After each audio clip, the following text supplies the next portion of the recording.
What's up, guys? Today's discussion is with Wes Whitsett out of Atlanta, Georgia. And let me tell you something, you are in for a great listen today, a great podcast. We discuss the importance of building relationships and strengthening those relationships and how that impacts your business and your life for the better. We talked about the power of appreciation, how just being appreciative for everything you have really spills out and multiplies in your life. We talked about and discussed, the opportunities that we all have on the job sites to learn from others and learn from our peers even in social media and the power of that and the benefit that comes from seeking out that knowledge and, of course, applying it. And we discussed his remodeling business. He's got a beautiful remodeling business. You can check out the link in the show notes to see his website.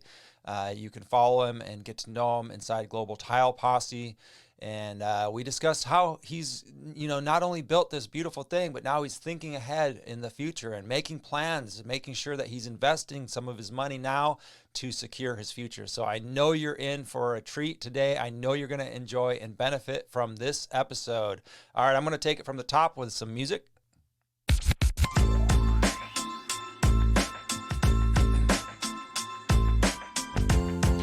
Hello, tile friends, and welcome back to another episode of the Tile Money Podcast. My name is Luke Miller, your host, and my mission with this podcast is to strengthen the tile industry. I believe we can do this. I believe we are doing this with our business discussions and education that is designed for contractors by contractors. Tile Money is assisting tile contractors around the world to build sustainable, profitable businesses. The result is a stronger industry from the installer up. And that's the way it has to be, friends. That contractor has got to be strong for a strong industry. Today, we've got another great discussion lined up for you.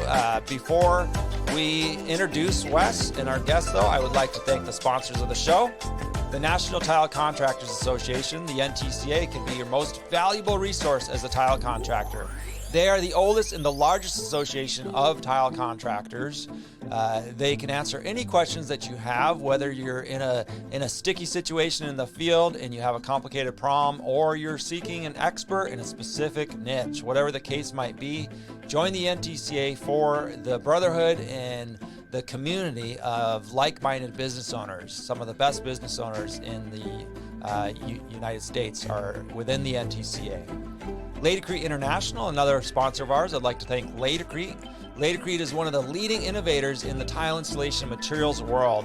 They're accredited with inventing thin-set and winning the World Trade Center contract by providing that lightweight solution to build the world's tallest buildings at the time.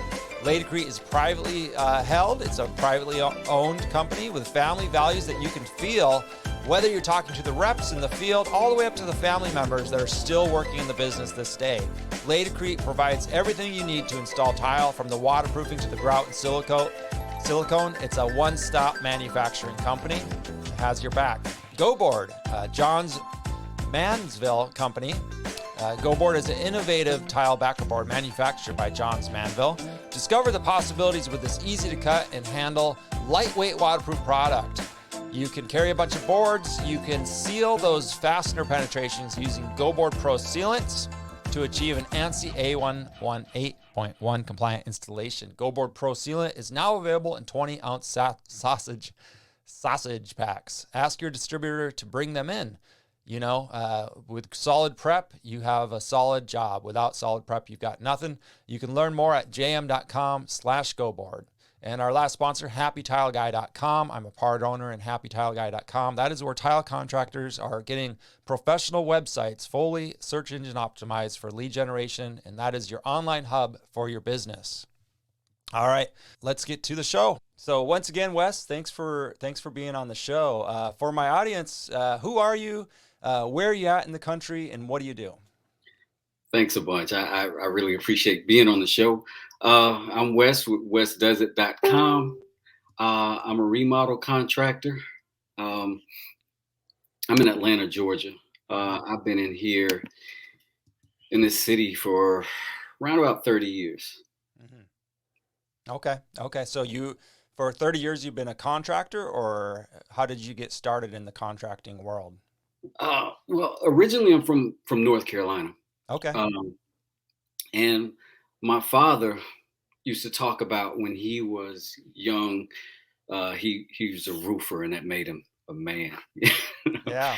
And when he was in teenage years and up, right? And my grandfather actually built his own house in the house that he raised my mom and her 12 siblings in. Hmm. So I had this super high standard of men and using their hands and very blue collar family. Hmm. Um, so when I went to college, I wrestled in high school, I powerlifted in high school, but that's not work, Yeah. that's, it's not work. So when I got to college age, I actually had gotten a scholarship, two scholarships, and to the two colleges that I got accepted into, one of them eliminated their art program, and that's what I was going to school for Hmm. that year.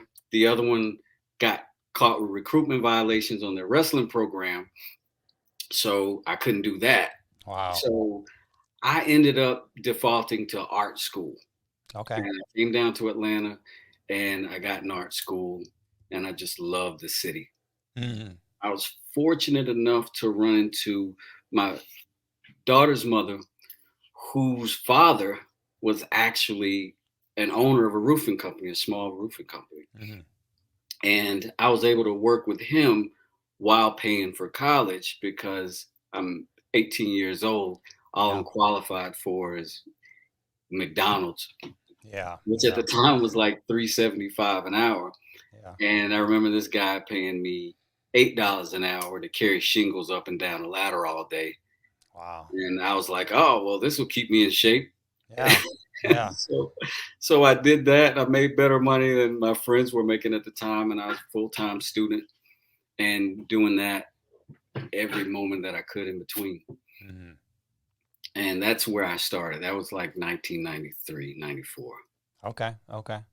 That makes sense. That makes a lot of sense. It's funny you mentioned the physical aspects of a contractor muscle versus, even a bodybuilder. Because I never got into sports. I was never into bodybuilding, and I never into any of that. But what I did do from a very early age was get into contracting and helping friends out on the summer and farming. I grew up in a farming community, so there's a lot of Yeah. activity. I mean, we were always active from a young age. And then when I got into tile, it was like, how many boxes can you carry? And we would Yeah. we would be lifting them over our head and everything on the way, unpacking the Yeah. trucks and stuff. And later in years, on the job sites, you get you end up working with some big bodybuilders, but I always told them our muscles are different. Our muscles are different. Yeah. I can, don't write a check that your mouth can't, cash, because I got working muscles. Yeah. And it's a huge difference. Like Yeah. there's no point in the fight where you're doing this movement. You're Hmm. not a point in the fight where you're doing this. Hmm. But if you can toss 200-pound box across a room, Hmm. you Yeah. can toss a 200-pound guy across the room. Yeah. And we used to True. joke about it and say, anytime there was a little argument, you could turn and go, "Listen, buddy, I'm a roofer. Hmm. This fight will be the easiest thing I did all day." Yeah. Yeah. I believe it. Yeah. But Those. but what I did learn at a young age, though, because again, this was a small company, all the guys felt like family. Hmm. Hmm. So one of the older guys said to me, they used to call me Shorty. I'm 5'4", right? Okay. So he goes, "Shorty, you're too smart to do this your whole life. You're gonna break by 35 if you do this nonstop the whole way." Yeah. He said, "I do it because I wasn't smart enough to learn anything else. Hmm. You're young enough to learn something else. You can't beat your body up your whole life." So with that, I really set that intention that, okay, I'm going to learn some other trades. I don't want to just risk my ass every day on the roof. Yeah. Um, and so what I learned was if you can carry a sheet of plywood, a 4x8 sheet of plywood across a 612 pitch roof, Hmm. when you get inside the house, Jesus, a subfloor is easy. Mhm. You can't kill yourself with doing it. Yeah, So, yeah.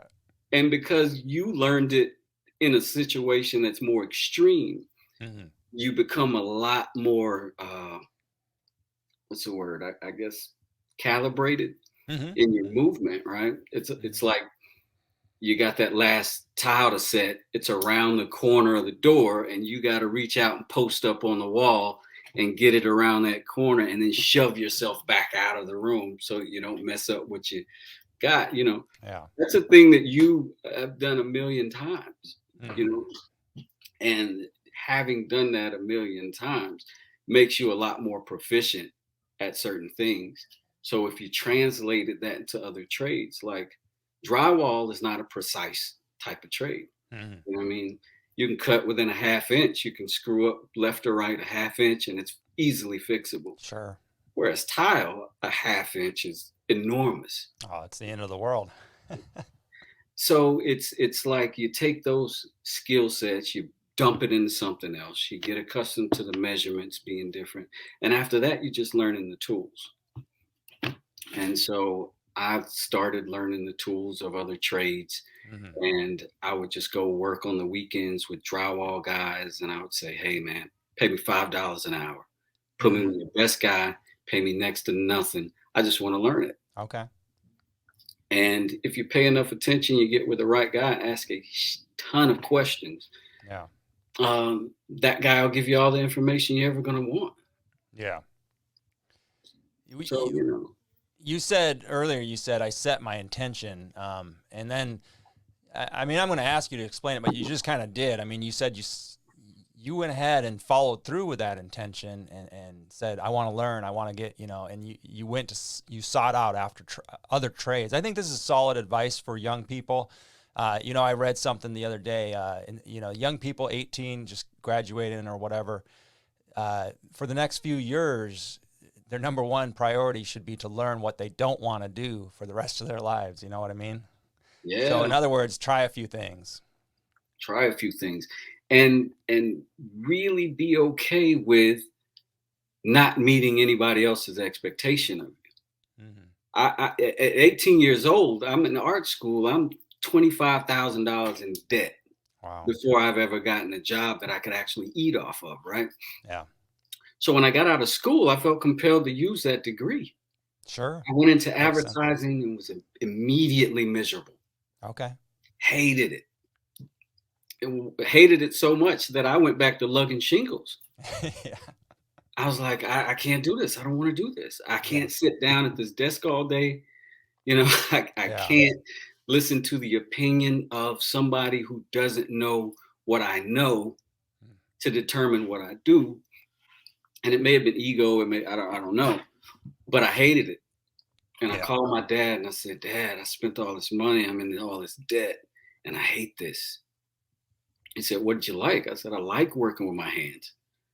And he said, "You don't have to force what you love to make you money, but you also don't have to break yourself to make money. You don't have Mm-hmm. to damage something internally and do something you don't want to do to Mm. make it. So just keep trying stuff until you find something you like."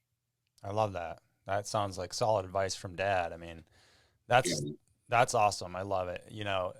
I think the world would be much better off if we all followed that advice. And not that every day is I'm sure you'll admit, not every day isn't like this perfect, paradise, and you're not, ecstatic every single day. There's problems that arise in every job, right? Right. Yeah.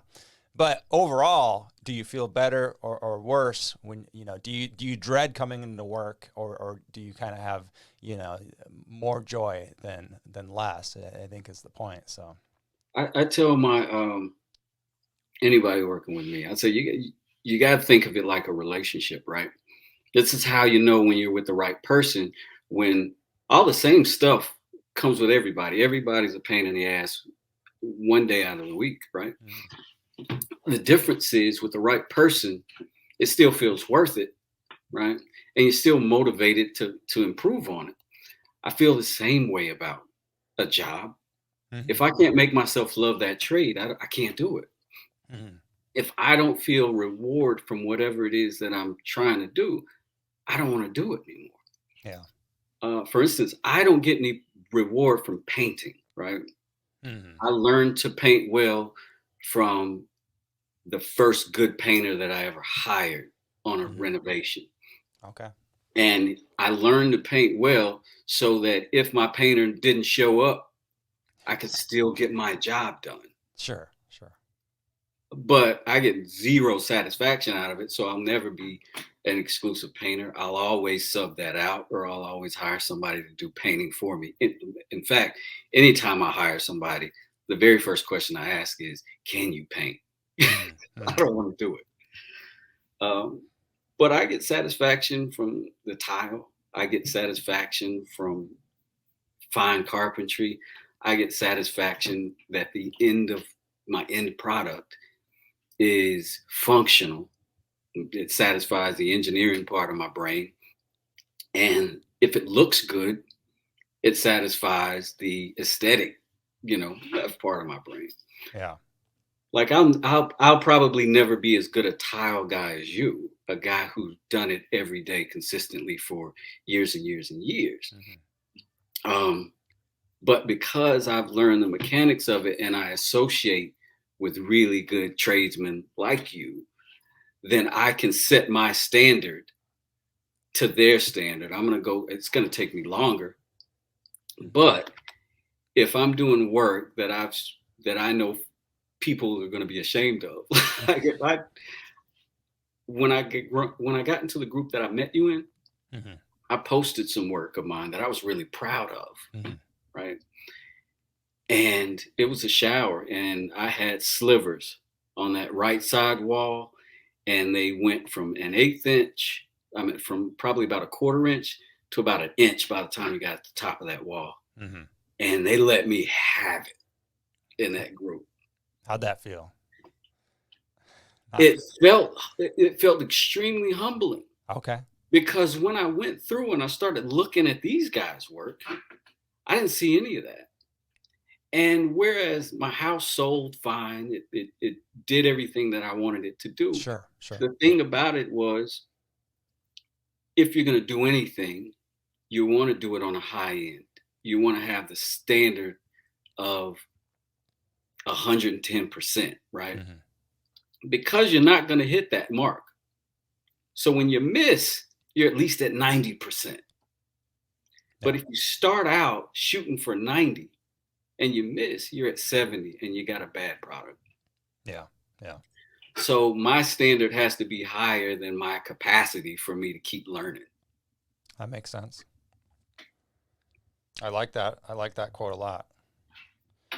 We did meet in the Global Tile Posse group, I think, and we were talking on a thread about remodel work, because a lot of, this is a tile contractor podcast, but I myself was transitioning into remodel and going for my general contractor license so that I could sub out other trades and handle things, because I fell into this comfortable spot where I appreciated and really enjoyed working with the homeowner who wanted a bathroom remodel. And I started with showers, and that's how it got started.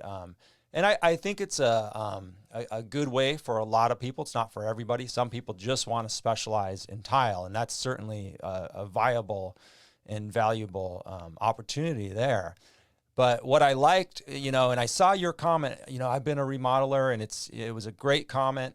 And then I went and I checked some of your other posts and comments, and I remember seeing this post you're talking about where, you kind of, you got some harsh, some criticism, right? Some harsh love there.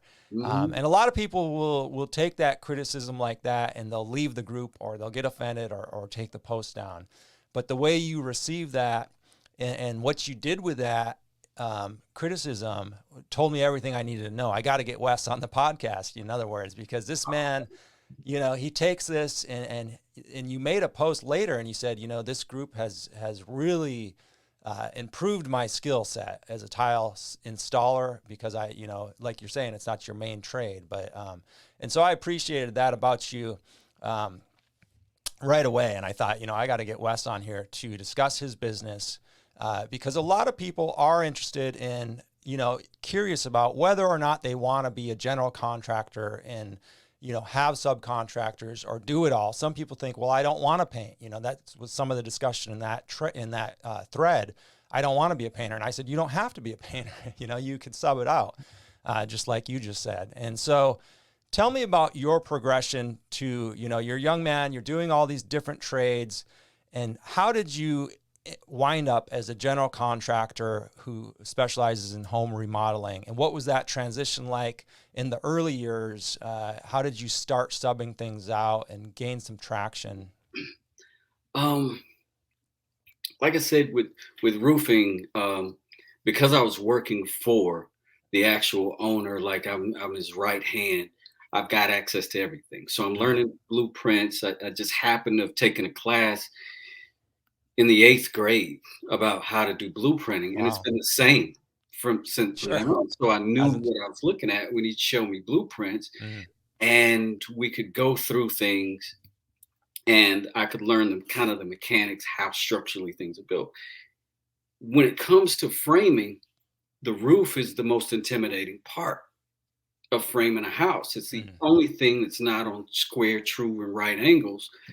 And it's the only thing, again, that you can fall and kill yourself from. So I learned that part before I ever got in the house. So by the time you can frame up a roof and truss and things like that, build soffits off a 40-foot ladder, then when you get in the house, drywall, all those things, and all the other framing, relatively speaking, becomes more simple. But because I had kind of ventured off on my own and started doing roof repairs on the side, I ran into a kind of a mogul kind of guy. He just bought a lot of really crappy properties, and he would kind of slumlord them. But I'd get there and there'd be plumbers and electricians and drywall guys and stuff like that. And I'm just coming to fix a roof. And I ran into a really good carpenter who was going to patch the hole in the roof, and I was just going to shingle over it. And we exchanged numbers, and he let me come on a couple of his jobs and help him frame up and do stuff like that. And I learned more of those things, so on and so forth. It's just kind of kept coming with relationships. I got on my own, and I just did whatever somebody asked me. I was actually, the very last job that I had was working for a roofing company, and I was coming out and I was doing inspections, and I ran into a condo owner who was adamant that he was going to sell his unit, and he needed a new roof in order to sell his unit for the right money that he needed. And I went up, I looked at it. It was terrible. I wrote up the report, and I wasn't thrilled about the job, but it was great money. And I came inside one day to come out and meet with him about his leak, and the roofers are up top, and I'm in there having a cup of coffee with him. And he said, "Do you know anybody who can do flooring?" And I looked down at it, and he had bought this engineered floor. And I said, "Yeah, I can do that." Yeah. He said, "Oh, yeah." I said, "Yeah, I can do that."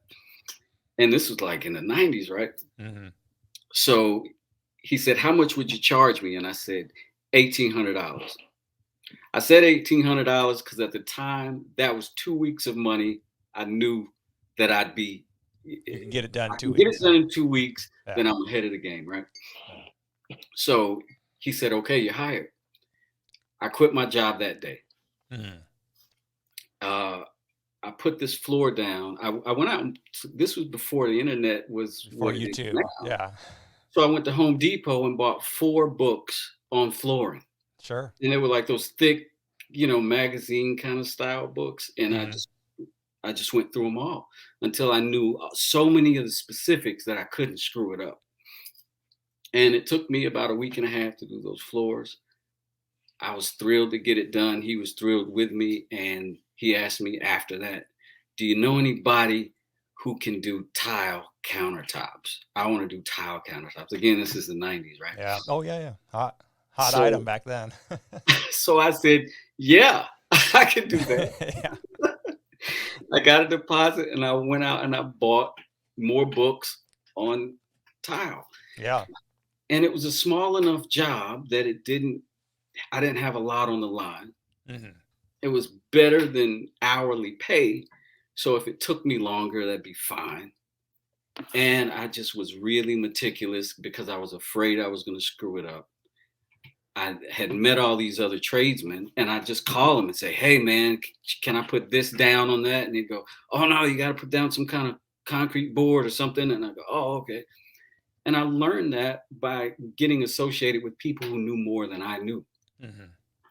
So I know drywall guys that are better than me. I know painters that are better than me. I know tile guys that are better than me. I know carpenters that are better than me. I know no one who can do as much as I can do, as well as I can do each thing. Mm-hmm. But that's due to knowing carpenters better than me, tile guys better than me, so on and so Yeah. forth. Yeah. You know who to call. Yeah, and so do they. So the very first house that I ever did, I built a deck for a homeowner, and they went out of town, and we had discussed building a pergola over the deck. Mm-hmm. And they left me some tip money. They tipped me enough money for me to build the pergola. So I built it for them. Yeah. And when they came back, he was so happy that I'd done it. And this guy was 55-ish. It was a really ritzy part of town. They were in $1 million home. And he said, "If I bought a flip house, could you do it?" And I said, "I could do everything except the mechanicals. I don't know plumbing. I don't know electric. I don't know HVAC." And I was confident that everything else I could do or I could learn on the process, right? Sure. Sure. That's how I met my plumber that I know to this day, my electrician that I know to this day. This is 20 plus years ago. Yeah. And anytime I had plumbing work to do, I hired them. And this was the one rule that I had on my job: you cannot bring help. I'm your labor. I'm You're the free helper. help. All right. And I'll crawl underneath the crawl space and get in the gross stuff for you, but I'm your only help. Yeah. Yeah. And they said, "Okay." I'm like, "I'm here all day anyway." They're Yeah. like, "Okay." During that process, I only wanted to know what I should be looking at and what to bid on the next house. So when I saw it, I'd say, "Oh, this is this much money worth work," or "This is really bad," or "This is really good," or "This isn't a problem." I just wanted to be educated on what I was looking at and bringing back to my homeowner or my investor. But in the process, I learned all of it. Mm-hmm. Same with my electrician. I learned all of it. And it wasn't to take their business or put them out of business. It was to be educated enough to not call them out on a job expecting to make $500. Mm-hmm. And turns out it's a $2,000 job because I didn't know what I was talking about. Sure. Sure. Yeah. So as much as you give, people will give back. I always say this about relationships. You give to your relationships and they'll always give back to you. Mm-hmm. The ones that aren't worth that will just fade away anyway. It'll go away. People with Yeah. bad intentions will go away on their own. But if you pursue all these things with good intentions, people tend to give that back to you. I've been very fortunate. I've been very blessed in that because I do so many things.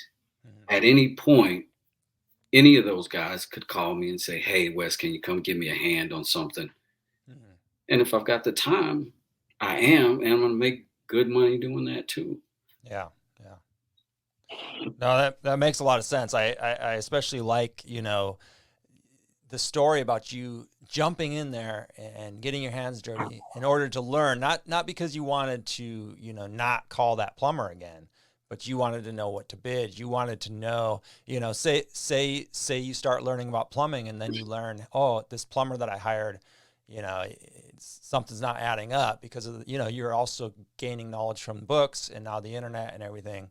And so, in other words, contractors, young contractors who want to get into this work, take the advice here and learn all you can. And if you have an opportunity to work with a journeyman level plumber or an electrician, sometimes you got to create that opportunity. That's it reminds me when I got into property management during the recession.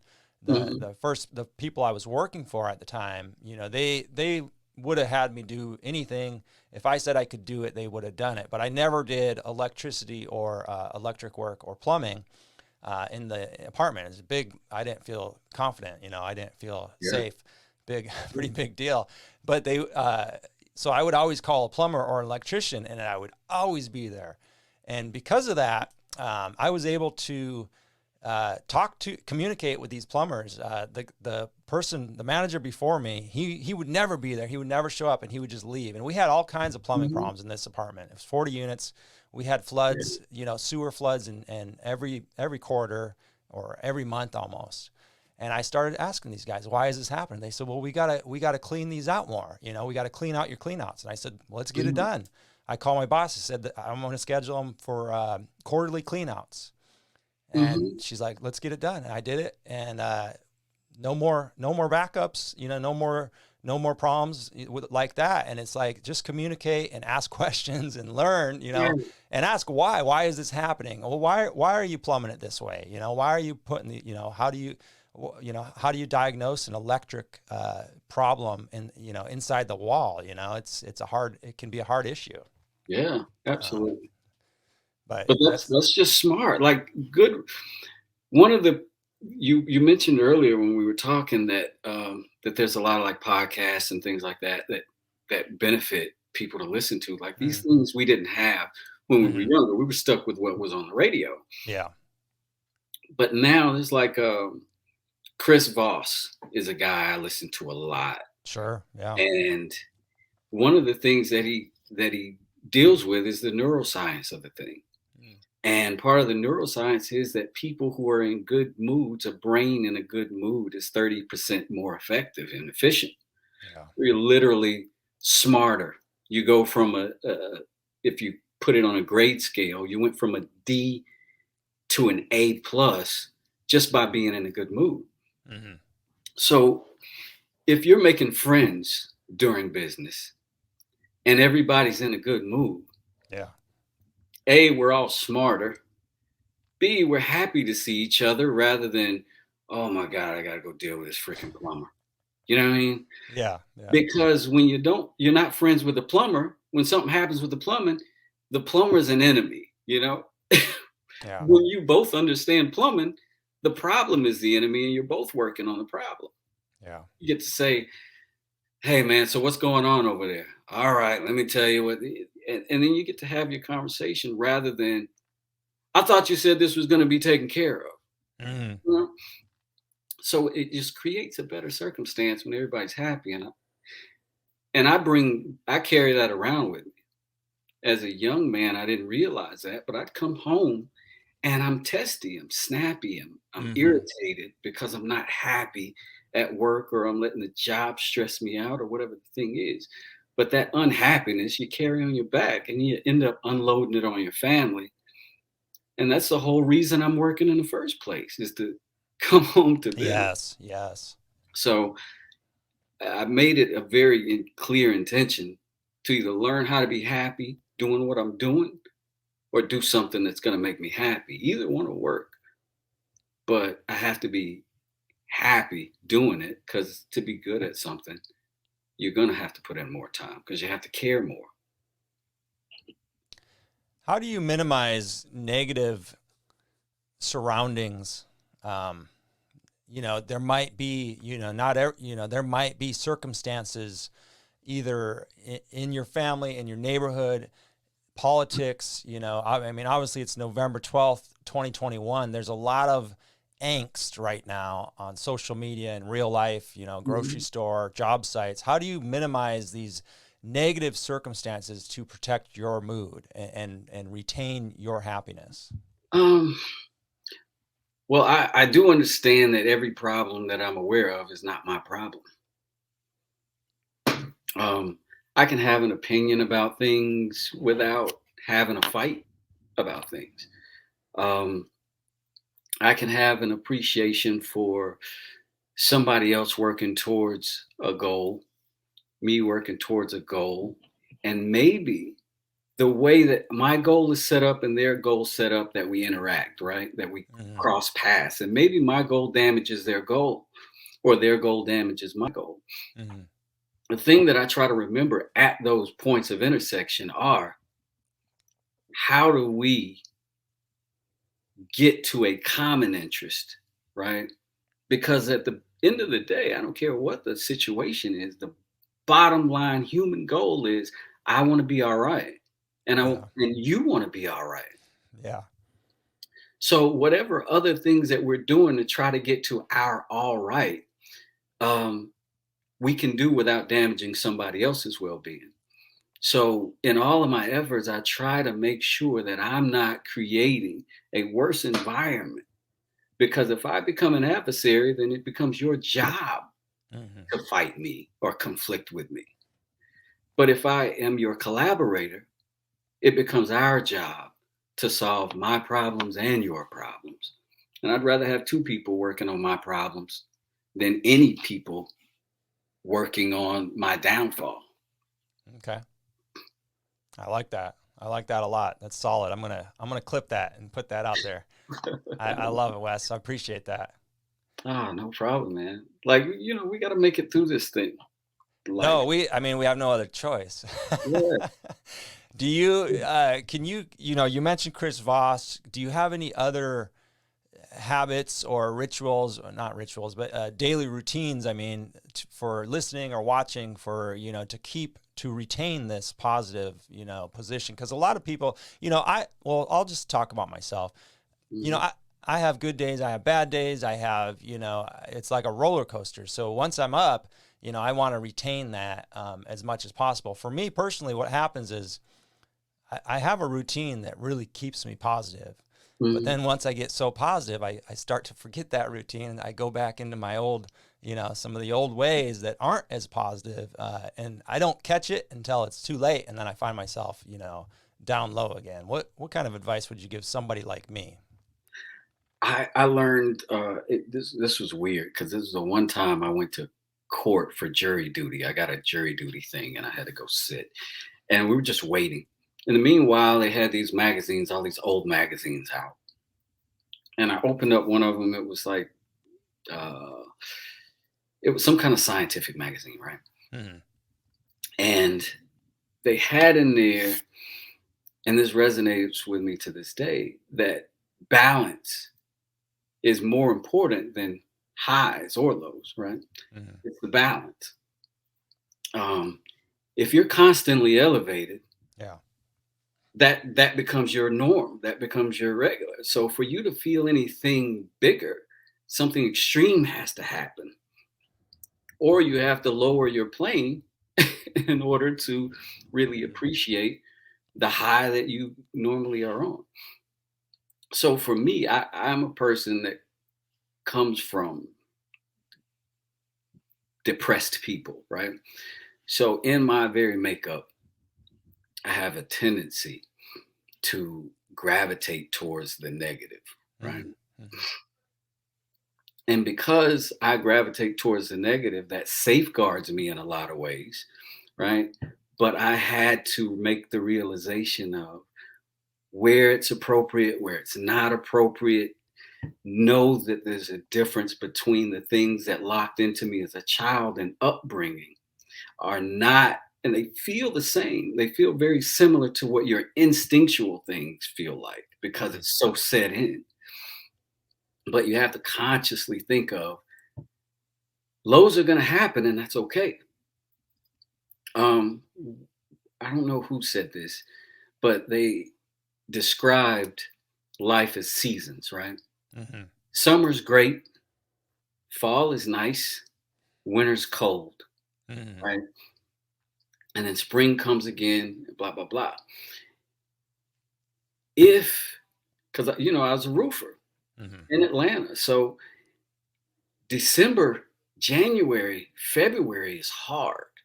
Hmm. You're outside, you're up high. Yeah. There's a lot of days you just can't work Yeah. because of the temperature or the weather or whatever. The people that survive that are the people who function full on in the summertime and prepare for the next season. How you treat your summer will protect you in the fall and the winter. Hmm. How you treat your downtime, your winter, should be in preparation for your spring and your summer. For instance, when you're roofing in the winter, you're not making any money. What you should be focusing on at that point is what your business model is going to be, what your hiring things are going to be. If there's a time to go get certification, you can take those 2 weeks to go do that. Anything that you can do to push your business forward and hit the ground running when the busy season picks up, to just prepare for it. So for me, it is a conscious gratitude for anything I've got, everything I've got, every person in my life that is there, me and my fiance, every single day. Hmm. I tell her how grateful I am for her. Nice. Every single day, every single morning, every single night. My kids hear, I love you. I kiss them, I hug them, I hold them tight. Yeah. And that gratitude will push you through anything bad. So if I have a bad day like anybody else has a bad day, at 8:30 at night, guess what's going to happen? Two little dudes are going to come wandering into my room and give me big giant hugs Yeah. and tell me that they love me and how grateful they are for me. And that's going to make that's going to make it all better. Whatever was happening that day is going to get better. Yeah. But I don't rely on uh really routines for me personally, because I can break routines and I can break habits. What I have to have is in a real functional understanding of it in order to lock into it, so that it's like with tile. If you're tired at the end of the day, but you have a real functional understanding that if I leave this half undone, Hmm. I've got more work to do tomorrow. Yeah. You'll stick through it and get that extra done so that you reward your tomorrow. So even as I'm going through the hardship of this extra work, Hmm. my intention is to make it better tomorrow, to make it easier tomorrow. Yeah. And that's enough motivation to get me moving forward and doing what I have to do so I don't spiral, because the spiraling is bad. We all Yeah. spiral, I think. Oh, from time to time, sure, sure. Most of us do. Well, I appreciate your insights into this, Wes. I really do. Thank you for sharing Man, I and being appreciate open you. about that. You know, gratitude is similar, is I guess synonymous with appreciation. Would you say that's true? I would. And the other day, you know, I mean, you could use either or, but appreciation, this feeling of appreciation, the other day I read or heard this, appreciation is like the only feeling that multiplies, you know. In other words, if you are appreciative, you're going to continue to be appreciative. It's going to lead to more appreciation or more gratitude in your life. And Mhm. if you look at the word appreciation, I mean, that's why they use it in economics, right? And Right. it appreciates. Your money appreciates. Yeah. It makes more of it. So if that feeling, if you're waking up and you say the first thing you do is, you know, make sure you appreciate your wife or tell her that you're grateful for her, you're going to continue that. So this is solid advice. It's solid reminders for myself, because even though I'm really into this kind of thing, you know, especially as a creator, you know, and learning a new trade, so to speak, now on the internet versus with my hands. Yeah. You know, I'm into anything that keeps me positive and keeps me pushing myself and my family and, you know, my community forward. So I appreciate this for sure. Yeah. Well, the only thing I even disagree with you a little bit about Yeah, is go for it. that it's the only thing. I think that being unappreciative will do the same thing. If you say this sucks because this guy didn't do this thing, Yeah. everything that happens from that point forward will keep leading back to somebody having not done something Yeah. that made your life miserable, when you really are the only person that can do either.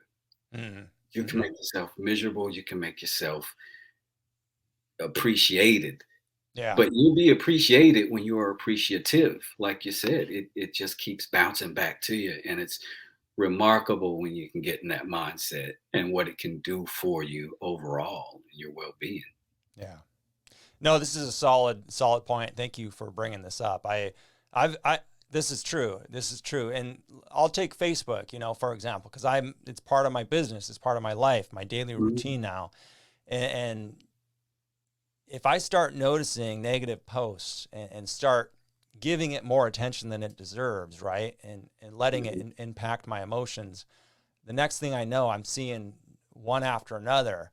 But the reverse is true also. If I'm like, that doesn't, something you said earlier, that it doesn't impact me. It's not going to, I can't change it. It's not going to change me. I just scroll on, right? Right. The reverse happens. All I see now is positive posts. And then once in a while I see somebody says, man, there's so many negative posts in this group. And I'm just thinking like, I think that's because of you. I think that's because you're giving it attention and you're in a way you're picking up on them all and you're missing out the other stuff. So this is powerful stuff that, and we're talking about all this and, for 10, 15 minutes here, and people might be wondering like what this has everything to do with us being a successful business owner, contractor, a husband, wife, whatever, because you cannot move forward with your business if your personal life is in disarray or your mental health is in disarray. It's just very, very difficult. So this is Absolutely. something I always pause to kind of dive into a little bit when my guest wants to talk about it. So I appreciate it. Now, I do want to get back to your business as it is today, because we kind of talked and discussed some of the early years, which was great. What does your business look like today? I'm sitting here looking at your website right now, and for those of you listening, it's wesdoesit.com, WES doesit.com. So check out his home remodeling website. It's a beautiful site. But first of all, does your site get you any leads, or how long you had that site? And It does. I've been working with a guy, Gonda Media, who was actually a client. I remodeled his bathroom in his condo, Mhm. and he asked me about my site because I'm a graphic artist degree, but Sure. that's 20 plus years ago, right? Yeah. So Yeah. the technology is so different. But I went to like a plug and play like Wix site or something like that. Sure. And I just uploaded my photos and chose my banners and all that stuff. And I was able to kind of squeak through it with something that was okay. Mhm. Mhm. And he said, I'd just like you to have something that's a little better. And now I'm telling you guys, plug and play sites are great. They're a ton by your name. But outside of that, I think they're fine. Mhm. But if you can do better and you have access to better, this guy, I had access to better. So he built me a better site. Yeah. But yeah, I get some leads from it. I tend to stay busier than I can be. So I don't push any advertising really. I only really kind of post the things that I want to continue to do. So Mhm. if I do something that I really like, I post that so that people want me for that. Mhm. Because West does it. I've been around for a while. So, I was also a repair company, Mhm. in there somewhere, which is where the name came from. Mhm. So people would say, "Oh, do you do tile?" Yes. "Do you do drywall?" Yes. "Do you?" And I just go, "Let me just stop you right there." I do it. What's that? And that's just how it became. That's cool. Mhm. So what does the structure look like today? What kind of projects are you on? Do you have employees or all subcontractors? Are you in the field with your hands on the tools anymore, or how does that work? What does that look like? I'm always on the tools. Like Okay. I took a project management job back in 2007, 2008 when things were tumbling down. Mm-hmm. Because I could do all these things, I became, a project manager. We were Valuable. buying Yeah. houses, pennies on the dollar, Mm-hmm. and I was bringing in contractors that were out of work because nobody was working on a house when their Mm-hmm. house was worth a quarter of what it was last year. Mm-hmm. And all of that kind of taught me that I don't like to manage lots and lots of people. Mm-hmm. I scaled down with COVID to 3 people. One of those people being myself, Yeah. and so much less stress. Mm-hmm.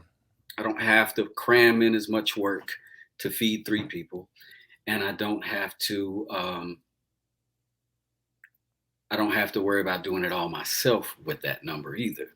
Yeah. And the 3 people, if everybody's close, they know your standard and they'll hold it. And if they're not sure, they're close enough to you to ask you before they screw it up. So for me, it's just been great. So Yeah. my daughter's one of those people, Okay. and she's 24, so she's been around me since, you know, born. Yeah. And you But were probably one of those, you had her on the job site and all that, you know? I didn't really Okay. until 18. When she was 18, I got divorced, right? Okay. Okay. And my whole life was tumbling down, right? Me and my ex-wife were splitting up. It was freaking everybody out. The house was going into foreclosure. I was leaving this job, all this bad stuff, right? Yeah. Yeah.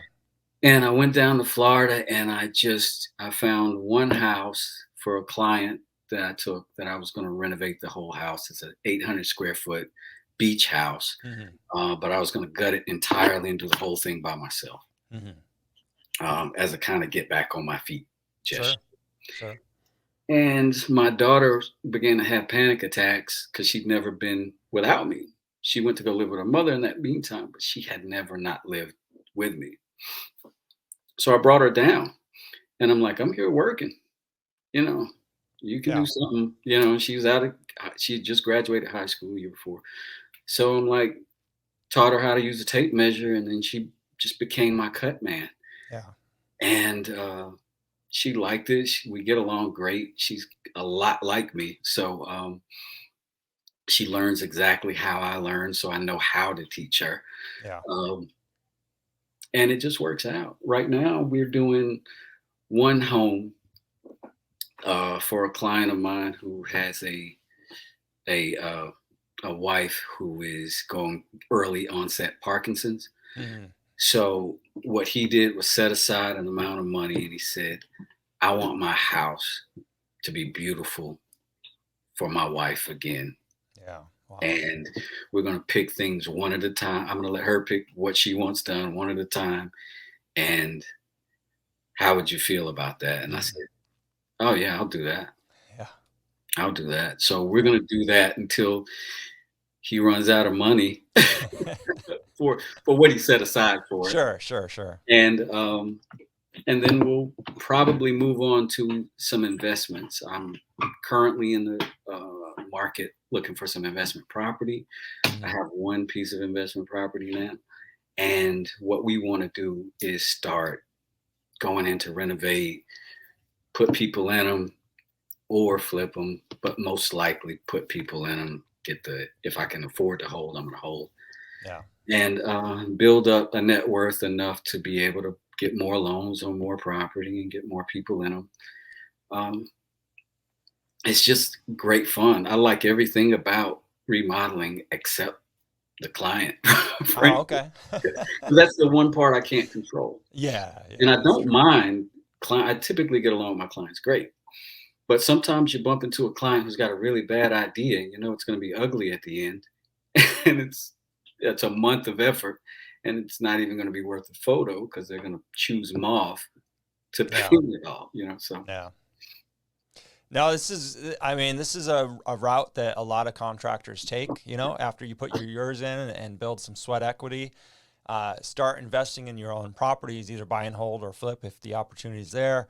But I'm a fan of buy and hold, especially as a contractor. You can make it right, and that the headaches are going to be a lot less than, a lot of these buy and hold investors. They're going to basically go for the cheapest option to kind of fix it up, because after all, it's just a rental. Well, what they don't think about is all the maintenance that's going to come from buying the Home Depot plumbing fixtures and the cheapest of everything. It's just a maintenance. It ends up being a money pit. But as a contractor, we have actually the skill set to do it economically, but do it with really good parts, and make Yeah. sure that, it's sound, and it's going to be sound for a good long time. And I think it's a good, smart investment, smart, strategy for, thinking of our future as contractors.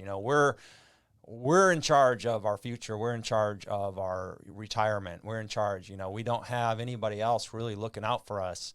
So Yeah. we've got to start strategizing and thinking about the long-term picture. And so I hope that works out well for you. I'm confident it will, Wes.